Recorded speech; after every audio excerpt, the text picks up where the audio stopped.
Marupeng, the cradle of humankind, the birthplace of humanity. This was the location chosen by Fuso to illustrate the evolution of their trucks.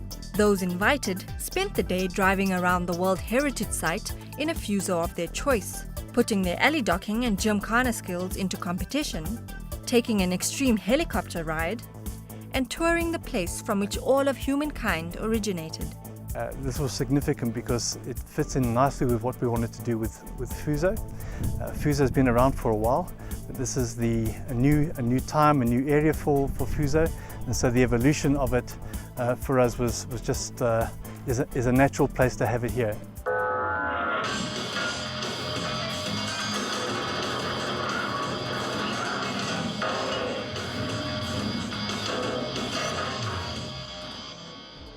We're launching the new FK and FM range, along with the new extra heavy range, the FV and FP.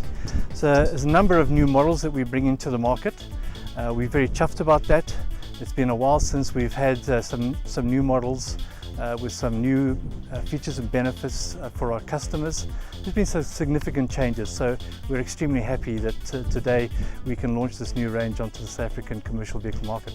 The new range has been designed to make fetch and carry practically effortless. The first thing is we moved over to Euro 2 engines, which we're obliged to do through legislation, but there are also positive spin-offs on that for the operator. Not only is the operator now running a more environmentally friendly vehicle, but the new trucks also have a fair bit more power and torque than the old trucks. And if you run these new trucks at the same speed, same load, same road with the same driver, you could see a fuel consumption benefit of between 3 and 5%, depending on which truck you're talking about. All of our trucks now have ABS. Absolutely everything we sell is now fitted with ABS. We've also taken a step which is somewhat unusual in the Japanese truck business of fitting all of our bigger FK models and all of our FM models with full air brake systems as opposed to an air-over hydraulic brake system.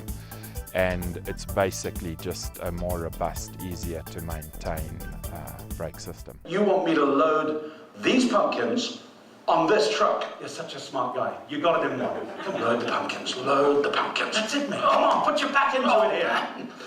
I'm working hard out here. Get into that truck. Come on.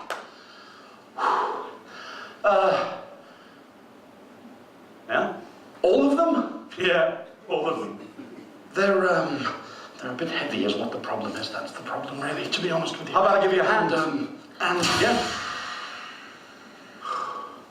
Wow, that's amazing.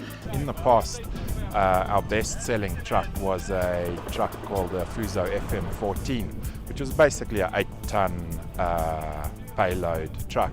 We've now replaced that truck with what we call a FK13, which also carries 8 tons, but the chassis of the truck is a lot lower. And the big advantage of that is if you're loading by hand, which we still do in South Africa, a lot of other places in the world they don't. It's a lot easier to load the vehicle by hand.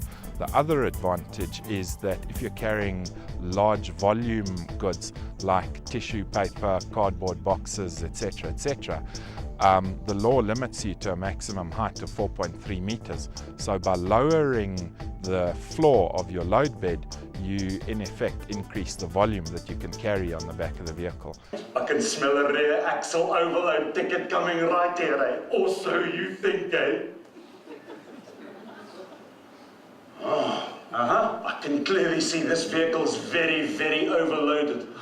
I think it's time for the scales. Come on, do your worst. Watch me tear a strip off this truck, eh? Or so he thinks. In South Africa, the truck industry tends to standardize around certain body sizes. And one of the favorite body sizes is the 7.2 meter long body. Now, in the past, if you put a 7.2 meter long body on our standard truck, you always had to put your weight more to the front of the truck, otherwise you would overload the rear axle of the vehicle. Now, because we've extended the wheelbase on the vehicle, you can now load a 7.2 meter body completely evenly and have perfect weight distribution, which will mean that you don't get any tickets on a weighbridge. This is a very significant launch for us because we've got brand new cabs on our trucks. And although the look of cars changes every 7 years, often on trucks you only have a complete new cab every 15 to 17 years. So yeah, we really wanted to make the best of the evolutionary theme on the vehicles. The history of the Fuso brand in South Africa goes back to the early 2000s. The market has received the truck extremely well. I think there was a little bit of confusion first of all in terms of it. Was it a Japanese brand or wasn't it? And it's taken a while for Fuso to become a fairly well-known brand in this country, but we've stuck to our task and we've promoted it. It's become, I think, a real favorite, particularly in the heavy commercial industry. Riley wants to dominate the Japanese vehicle market share in South Africa. Perhaps an extreme interactive event such as this will keep them there.